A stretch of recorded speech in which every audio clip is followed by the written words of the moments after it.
Last one. I hope you're all sticking with me. We're almost done. Okay?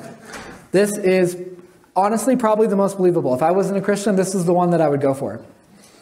But even it falls apart so easily. And this is the idea that either Jesus never existed at all. At that point, you are ignoring all the historical quotes and stuff that I gave you earlier. And many, many more that I didn't put in here because I didn't want you all to fall asleep on me. So to say he doesn't exist at all. Or that Jesus was there was a real historical Jesus.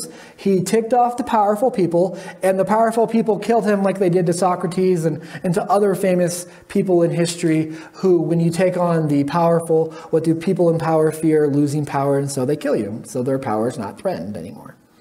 And that Jesus is just that. And as the story of Jesus gets passed around like the ultimate game of telephone, the story just gets bigger and bigger and more exaggerated. Like when Grandpa tells you the story of when he caught a fish this big, and then 30 years later, he's telling the grandkids he's catching a shark, right?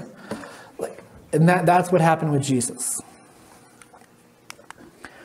Problem with that, Jesus' own followers, first of all, Peter hits his head on. He says, look, we did not invent these cleverly devised myths when we made known to you the coming of our Lord Jesus, but we were eyewitnesses of his majesty. John says, look, that which was from the beginning, Jesus, we heard him, we touched him, we saw him alive, we saw him resurrected. We weren't just making something up, we interacted with him physically. Again, problems. To say that Jesus never existed ignores all the historical evidence that exists out there. Secular and Christian alike, in the decades and the centuries that followed the resurrection. At that point, how do you prove anything? If you dismiss the historical evidence and say Jesus never existed, at that point, you can't even prove Muhammad was real. You can't prove that Buddha was real. You can't even prove that Julius Caesar was real at that point. How do you prove anyone existed? In 1,000 years, how will we prove you exist? You think there'll be some Facebook around that'll still have your profile on it? Like, there's more evidence that Jesus existed than almost any other person in history. And to dismiss that is to dismiss every other historical person. None of you questioned that Alexander the Great was real, or that Julius Caesar was real, or that Muhammad was real, or that Dalai Lama was real. And yet you want to do that for Jesus? Why? Yet again, okay, even if Jesus was just a normal guy and the story about him got bigger and exaggerated as the decades go on, why did all of Jesus' friends and enemies still say the body was missing? Oh, we'll make the resurrection got added on a century or two later. No, it didn't. It was there from the beginning. All the creeds, all the writings, both religious and secular, talk about him rising from the grave. From the beginning.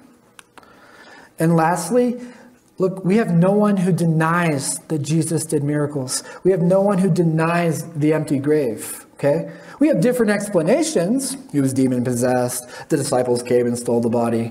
We have different explanations, but we don't have different facts. He taught, he lived, he did miracles, he died. His body was missing 3 days later. Different explanations, but the same facts. And as far as the exaggeration thing goes, John is the last gospel written almost 60 years after the account, 30 years after the first three, roughly. So if any of them is going to be exaggerated, then John should be the most exaggerated of all the New Testament writing. And yet it's not. It has high Christology, absolutely. But it's not more exaggerated than the other three. In fact, in many ways, it's actually more conservative. There's only 7 miracles in John.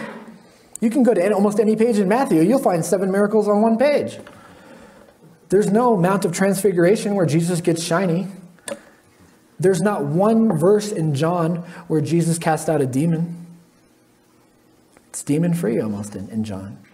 So all of the sensational is actually in the synoptics. John, in many ways, is actually far more conservative by comparison. And yet he's last and he's supposed to be the most exaggerated?